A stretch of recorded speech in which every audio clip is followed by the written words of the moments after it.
Assalamualaikum warahmatullahi wabarakatuh.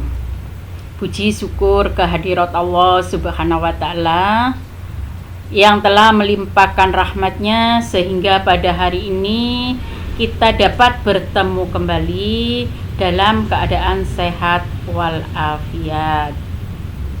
Dan kalian, seharapan Bu Maina tetap semangat meskipun kita belajar dari jarak jauh. Anak-anak, kalian sudah kelas 9, hanya beberapa minggu lagi kalian sudah harus mengikuti ujian. Ya. Nah, untuk hari ini kita akan belajar kelanjutan dari pelajaran yang kemarin, yaitu teks cerita inspiratif. Kalau yang lalu kita belajar teks inspiratif, mengidentifikasi dan menyimpulkan teks inspiratif, untuk hari ini kita belajar dengan kompetensi dasar 4.12 menelaah struktur kebahasaan dan isi teks cerita inspiratif. Dan keterampilannya di KD 4.12 mengungkapkan rasa simpati, empati, kepedulian, dan perasaan dalam bentuk cerita inspiratif dengan memperhatikan struktur cerita dan aspek kebahasaan. Tujuan dari pembelajaran ini, setelah proses belajar mengajar nanti, kalian dapat menelaah struktur kebahasaan dan isi teks cerita inspiratif. Kemudian yang kedua, diharapkan kalian dapat menulis teks cerita inspiratif dengan memperhatikan struktur cerita dan aspek kebahasaan.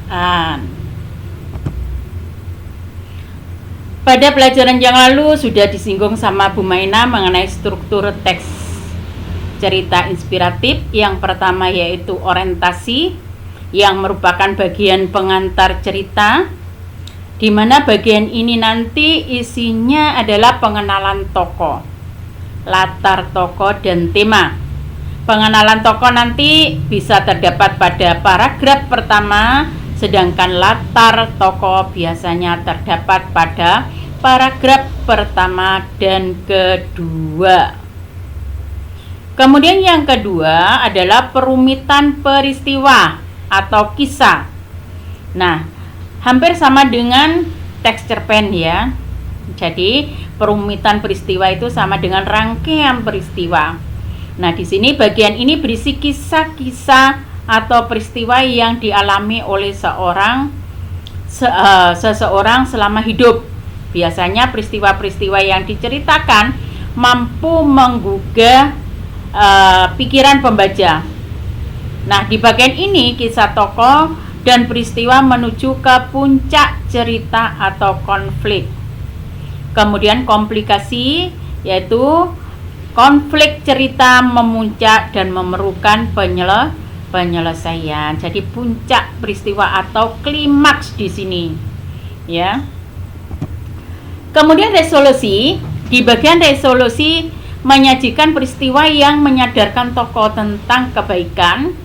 Nah, di bagian ini nanti juga terdapat dua kemungkinan akhir cerita, bisa berakhir sedih atau bahagia atau menyenangkan. Nah, pada pelajaran yang lain sudah dijelaskan juga, ada juga ya tes narasi yang sengaja dibuat akhir ceritanya menggantung ya. Jadi ini tidak tahu di akhir ceritanya itu, untuk membuat pertanyaan pembaca. Kemudian yang terakhir adalah kode, yaitu saran atau solusi dari permasalahan yang terjadi dan dapat diteladani. Di bagian kode ini nanti berisi kesimpulan dan pesan moral yang ingin disampaikan pengarang melalui cerita yang disajikan. Selanjutnya, unsur kebahasaan atau aspek kebahasaan teks cerita inspiratif. Yang pertama adalah keterangan tempat. waktu, tujuan, ya di sini keterangan tempat, waktu, tujuan, dan yang terakhir adalah keterangan cara. Ya, keterangan tempat merupakan keterangan tempat terjadinya suatu peristiwa yang biasanya ditandai dengan kata depan di, ke, dan dari. Kalau contoh dari sebuah kalimat, saya lahir di Sidoarjo, ibu pergi ke pasar, dan lain sebagainya ya. Kemudian yang kedua atau B, keterangan waktu. Keterangan waktu ya. Keterangan waktu di sini merupakan keterangan waktu terjadinya suatu peristiwa atau kegiatan yang biasanya ditandai pada, kemarin, besok, lusa, dan lain-lain ya. Salah satu contoh pada waktu kecil dulu, pada saat saya duduk di bangku SD ini, kemarin, besok, lusa, ini kalian pasti sudah bisa. Kemudian yang ketiga, keterangan tujuan merupakan suatu tujuan pada suatu kalimat dalam teks yang ditandai dengan kata untuk, agar, supaya. Kalau contoh sederhana di sini, ya, ayah mencari nafkah untuk keluarga. Saya belajar dengan giat sekali agar lulus ujian. Nah, hampir sama dengan supaya ya, sama juga. Kemudian yang terakhir yaitu keterangan cara, merupakan keterangan cara pada suatu peristiwa yang terjadi, ya biasanya ditandai dengan kata dengan atau secara. Ya. Salah satu contohnya, Rina setiap hari selalu belajar dengan rajin. Nah, kata dengan rajin ini adalah cara. Kemudian yang kedua adalah konjungsi. Nah, konjungsi anak-anak masih ingat atau kata hubung? Di sini ada dua, yaitu kata hubung atau konjungsi intra-kalimat dan konjungsi antar-kalimat. Konjungsi intra-kalimat yaitu kata yang menghubungkan satuan-satuan kata dengan kata, atau klausa dengan klausa, dan frasa dengan frasa. Ya, jadi kata hubung yang terdapat di dalam satu kalimat. Nah, ini ada konjungsi koordinat yang biasanya ditandai dengan dan, serta, tetapi, atau mungkin yang lainnya. Konjungsi subordinat setelah, agar, dan sehingga. Ya.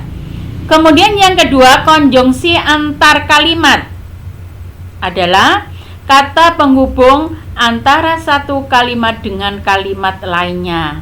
Yang dimaksud ini, kata hubung tersebut menghubungkan antara kalimat yang satu dengan kalimat yang lainnya. Ini ada konjungsi pertentangan yang ditandai dengan namun, tetapi, biarpun demikian, sekalipun demikian,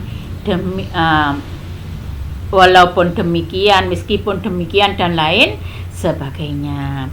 Kemudian yang kedua yaitu konjungsi lanjutan dari peristiwa pada kalimat sebelumnya, yaitu ditandai dengan kata sesudah itu, setelah itu, ya. Kemudian selanjutnya yaitu konjungsi berupa suatu hal, peristiwa, atau keadaan dari kalimat yang dinyatakan sebelumnya. Ya, ditandai dengan kata, ada tambahan di sini pula, lagi pula, dan selain itu. Ya. Kemudian konjungsi penguatan keadaan sebelumnya ditandai dengan kata malahan, bahkan, ya. Yang kelima, ya, yang kelima sekarang konjungsi penguatan keadaan tadi, yang keempat, yang kelima konjungsi sebuah konsekuensi, ya. Ini ditandai dengan kata dengan demikian. Kemudian konjungsi sebab akibat yang kalian sudah tahu jelas, yaitu karena sebab akibat, yaitu oleh karena itu, oleh sebab itu, ya. Konjungsi suatu kejadian, pendahuluan pernyataan sebelumnya, yaitu ditandai dengan kata sebelum itu. Paham ya?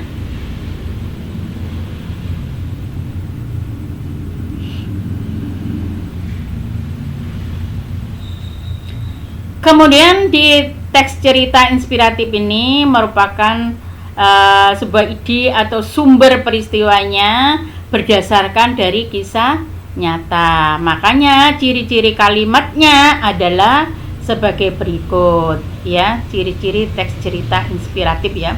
Nih. Kemudian dapat dibuktikan kebenarannya, karena yang di sini dikatakan sumber peristiwanya berdasarkan kisah nyata, ya, nyata. Maksudnya kisah nyata itu benar-benar terjadi, bisa dibuktikan kebenarannya. Ini ciri-ciri kalimat fakta yang pertama, dapat dibuktikan kebenarannya. Kemudian yang kedua, memiliki data yang akurat, misalnya tanggal, tempat, waktu kejadian. Jadi tanggalnya ada, tempatnya di mana, waktu kejadiannya kapan. Ini jelas sekali berupa peristiwanya nyata. Memiliki narasumber yang dapat dipercaya.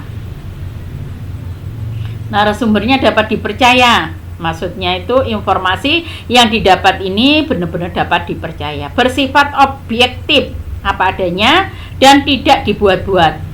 Yang dilengkapi dengan data berupa keterangan atau angka yang menggambarkan keadaan.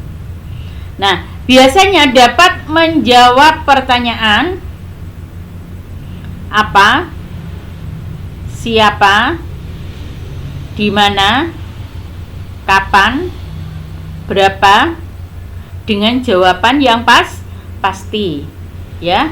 Yang jelas di sini berdasarkan fakta atau kenyataan. Kemudian selanjutnya yaitu kalimat majemuk kalimat majemuk setara dan kalimat majemuk bertingkat.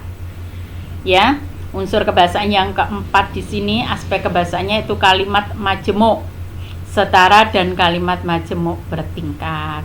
Nah, tentu kalian tahu pada waktu pelajaran yang lalu ada kalimat simplek atau kalimat tunggal, ya, yang biasanya terdiri dari satu verbal. Nah, kalau kalimat kompleks atau kalimat majemuk, yaitu kalimat yang terdiri dari dua verbal. Nah, di sini ada kalimat majemuk setara dan kalimat majemuk bertingkat. Kalimat majemuk setara adalah kalimat majemuk yang terdiri atas beberapa kalimat yang sederajat kedudukannya. Contoh, dia terjatuh di danau dan koran dagangannya berantakan. Ini sederajat. Nah, di sini ada kata hubung dan. Ya. Kalian bisa juga menggunakan kata hubung tetapi, atau, dan mungkin juga yang lainnya. Kemudian yang kedua, yang B, kalimat majemuk bertingkat adalah kalimat majemuk yang terjadi dari beberapa kalimat tunggal yang kedudukannya tidak setara. Andra, contohnya ya, merupakan satu-satunya anak di keluarga. Oleh karena itu, dia sangat dimanja. Nah, ini ada kata hubung oleh karena itu, dia sangat dimanja. Paham ya, anak-anak? Sampai di sini. Selanjutnya yaitu menyusun teks cerita inspirasi. Nah, untuk menyusun teks cerita inspirasi itu anak-anak sangat mudah sekali. Ya, sangat mudah sekali. Nah, ini bisa berdasarkan pengalaman atau fakta yang ada atau kenyataan yang ada, di mana nanti isi ceritanya bisa menginspirasi pembacanya. Yang pertama adalah menentukan tema dan tokoh yang menginspirasi. Ya. Paham ya? Menentukan tema dan tokoh yang menginspirasi. Kemudian mengumpulkan data informasi berupa fakta. Jadi untuk menentukan tema dan tokoh yang menginspirasi, ini kalian tentu harus tahu di sini. Ya. Jadi kalian harus bisa temanya itu apa, tokohnya siapa saja, ya. Yang dimana nanti tokoh-tokoh itu dapat menginspirasi pembacanya. Nah, kalau sudah mengumpulkan data atau informasi yang berupa fakta, ya. Nah, untuk selanjutnya ini,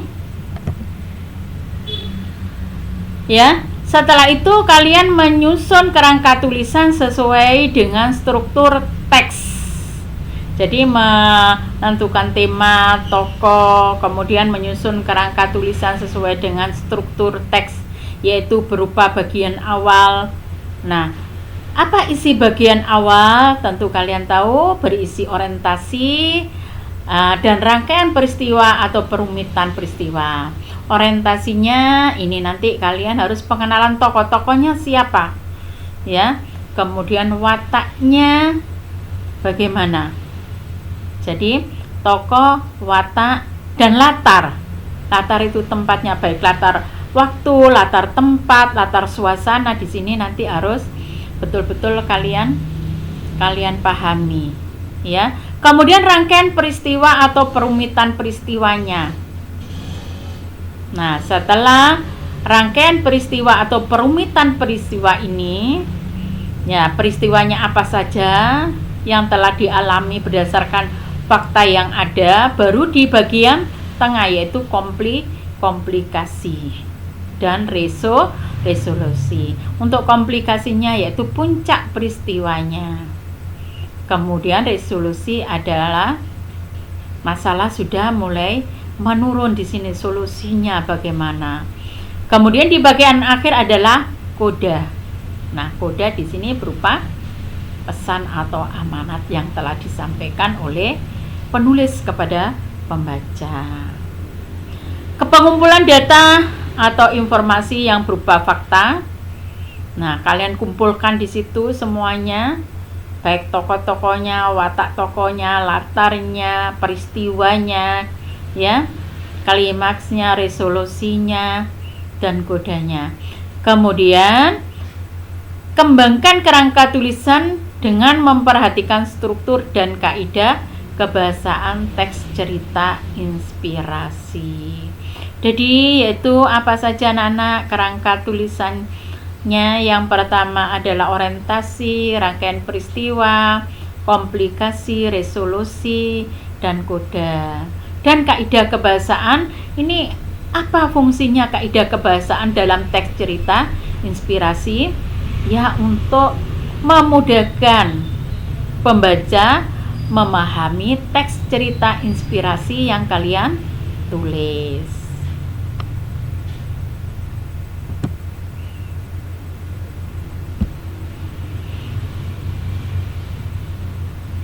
Nah, di dalam teks cerita inspirasi tadi mengungkapkan rasa simpati, empati, kepedulian. Ini perlu kalian ketahui bahwa di dalam simpati itu adalah rasa kasih sayang, rasa setuju, rasa suka, ya, keikutsertaan, merasakan perasaan senang, susah, ya, di sini. Jadi dari cerita dari kondisi seperti itu, Nah, dari cerita itu kalian timbul ya perasaan sedih, perasaan susah, perasaan senang ya. Jadi dari cerita itu bisa membawa pembaca merasakan apa yang telah dirasakan oleh tokoh-tokohnya. Kemudian empati adalah salah satu keadaan yang dimana seseorang dapat merasakan dan akan melakukan kegiatan dengan mengidentifikasi masalah dalam keadaan emosi. Salah satu contohnya ya, ada bencana alam. Ya, timbul rasa empati kalian sehingga kalian menggalang dana untuk dikirimkan kepada korban bencana alam tersebut. Atau mungkin karena emosi kalian, karena rasa kasih sayang kalian dengan saudara kalian yang mengalami kesusahan itu, akhirnya kalian langsung datang ke sana dengan tenaga kalian, keahlian kalian untuk membantu mereka. Kepedulian adalah mengindahkan, memperhatikan, menghiraukan, mencampuri perkara orang lain. Maksudnya di sini, dengan kondisi seperti itu timbullah kepedulian kalian masih mempunyai rasa peduli. Sedangkan perasaan di sini suatu keadaan dalam kesadaran manusia yang menghasilkan penilaian positif dan atau negatif terhadap sesuatu. Bentuk penilaiannya selalu bersifat subjektif karena lebih didasarkan pada pertimbangan. Nah, pertimbangan manusiawi daripada rasional. Nah, perasaan ini ya mengisi penuh kesadaran manusia tiap saat dalam hidupnya. Nah, di sini perasaan di sini semuanya, kalian semua kan punya perasaan di sini. Ya. Perasaan benci, perasaan sedih, senang, gembira. Nah, di dalam teks cerita inspirasi ini nanti anak-anak diharapkan kalian bisa terinspirasi dari tokoh-tokoh yang ada di dalamnya. Ada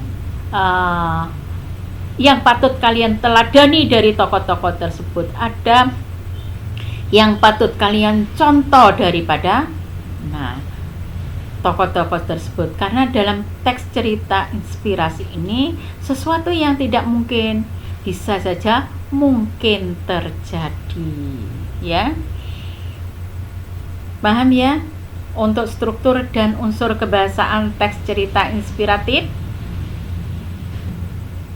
Nah, ini contoh teks cerita inspiratif, yaitu gajian pertama judulnya.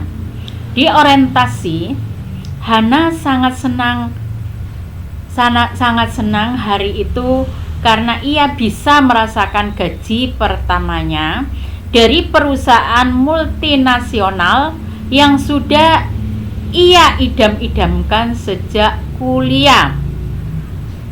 Ia mengajak sahabatnya Wina untuk ikut bersamanya makan malam di restoran mewah. Sebelum memasuki restoran, Hana pun memasuki ATM sentri terlebih dahulu di depan restoran. Nah, ini di orientasi sudah jelas sekali ya, ada tokoh Hana, pengenalan tokoh Hana yang merasa senang. Nah, kemudian di sini latarnya di mana, Nana? Tentu kalian tahu ya.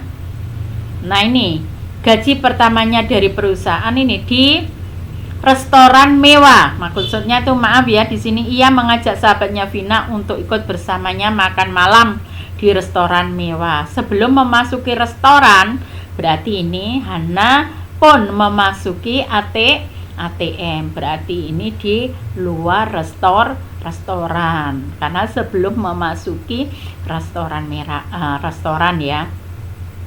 mengenalkan tokoh Hana yang telah mendapatkan gaji pertama dan mau mengajak temannya ke restoran mewah. Dia saat itu masih berada di depan restoran. Kemudian perumitan peristiwa atau rangkaian peristiwa. Setelah keluar dari ATM, tiba-tiba ada seorang adik pengemis yang minta uang kepadanya. Tanpa pikir panjang, Hana pun segera mengeluarkan 5.000 rupiah untuk diberikan kepada adik pengemis itu. Betapa kaget Hana ketika adik pengemis itu memegang tangan Hana dan menciumnya sambil mengucapkan terima kasih. Selanjutnya dikomplikasi. Terima kasih banyak, Kak. Semoga rezekinya lancar selalu. Ini ialah uang pertama saya yang saya dapat dengan jumlah yang besar. Terima kasih, Kak. Hana tersentuh. Ia pun mulai mengajak berbincang adik pengemis tersebut. Iya, sama-sama. Semoga bisa membantumu ya. Saya bersyukur, Kak, dapat segini. Lumayan untuk membantu membeli obat untuk ibu. Ya ampun, semoga ibunya juga cepat sembuh ya. Nah, ini. Kemudian diresolusi, adik pengemis itu pun mengangguk lalu pamit dan melangkah pergi. Vina pun sudah datang menghampirinya. Mereka pun melangkah memasuki restoran. Sementara dalam diam Hana terharu, padahal ia hanya memberikan uang selembar 5.000 kepada adik tersebut. Tapi rasa syukur adik tersebut sangatlah besar. Bahkan ia mendoakan Hana pula.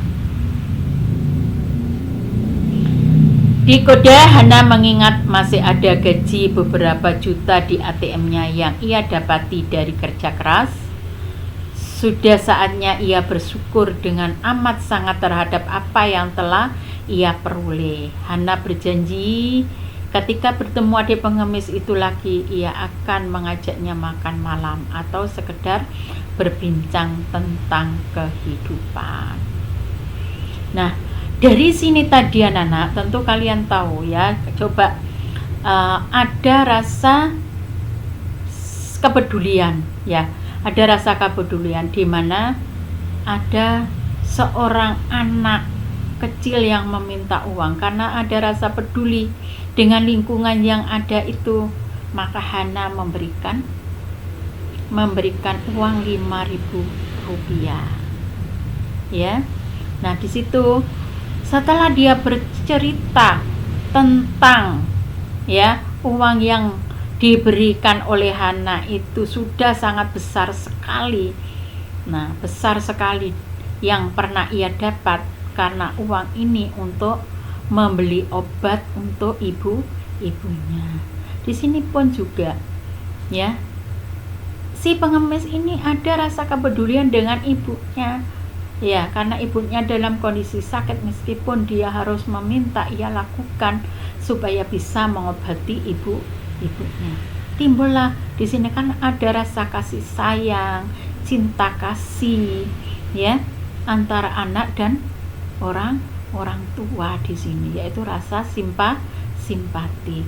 Nah, tadi juga dijelaskan di di akhir cerita di Koda ya, Hana berjanji ketika bertemu adik pengemis itu lagi, ia akan mengajaknya makan malam atau sekedar berbincang tentang kehidupan. Ini juga ada rasa empati ya, paham ya anak-anak ya. Nah, coba sekarang kita coba untuk mencari unsur kebahasaannya ya. Hana sangat senang hari itu karena ia bisa merasakan gaji pertamanya dari perusahaan multinasional yang sudah ia idam-idamkan sejak kuliah. Ini sudah jelas sekali, yaitu kalimat majemuk bertingkat, ya. Karena di sini apa? Karena di sini ada beberapa kata kerja, yaitu merasakan, senang, ini ya, juga idam-idamkan. Nah, ini coba di situ sudah jelas sekali karena di sini karena ya, sejak ini sudah menunjukkan kata hubung ya yang dipergunakan dalam kalimat majemuk bertingkat. Ia mengajak sahabatnya Wina untuk ikut bersamanya. Ini juga kata hubung yang menyatakan tujuan. Ya.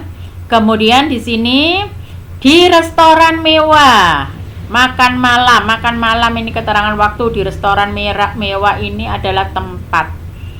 Ya. Kemudian di perumitan peristiwa, coba setelah keluar dari ATM, nah tiba-tiba ada seorang ini. Setelah keluar dari ATM ini kata hubung antar kalimat, ya, karena di awal kalimat di sini sudah jelas. Nah, kemudian selanjutnya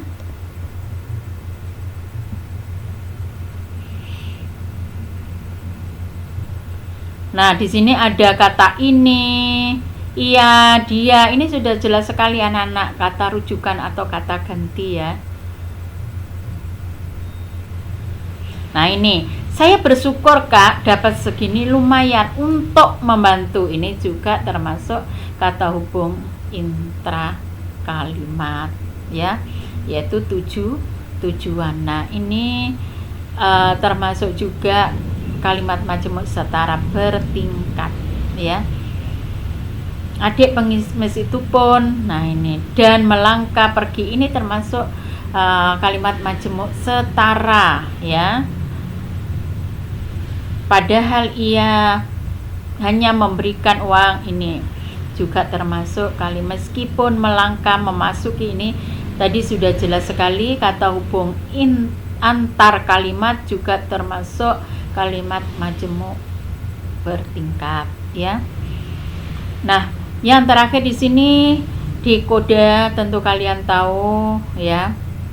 Sudah saatnya ya berjadi, kita harus selalu bersyukur dengan apa yang kita peroleh. Itu hikmah daripada atau pesan moral yang telah disampaikan kepada pembaca. Paham ya anak-anak? Nah, selanjutnya tugasnya, aku minta tugas ini benar-benar dikerjakan dengan baik ya, diketik atau ditulis dengan indah, karena untuk syarat ujian kalian nanti. Jadi tulislah satu teks cerita inspiratif dengan memperhatikan struktur dan aspek kebahasaan yang tepat. Bentuk teks dapat berupa fiksi atau non-fiksi. Tema yang diangkat dalam teks cerita inspiratif tersebut bisa memilih salah satu sebagai berikut ya. Temanya tentang pendidikan, perjuangan, kesehatan, persahabatan. Nah, nilai tugas ini salah satu syarat untuk nilai ujian atau kelulusan kalian. Untuk itu, tugas ini bisa diketik dan diprint atau ditulis yang rapi di kertas folio atau HVS dan dihias karena penampilannya juga ada nilainya. Tugas dikumpulkan di sekolah dengan waktu 1 minggu dari pembelajaran ini. Paham ya anak-anak? Nah, kalau kalian sudah paham, saya cukupkan sekian saja. Selamat mengerjakan ya, dan semoga ilmu yang kalian dapat bermanfaat. Assalamualaikum warahmatullahi wabarakatuh.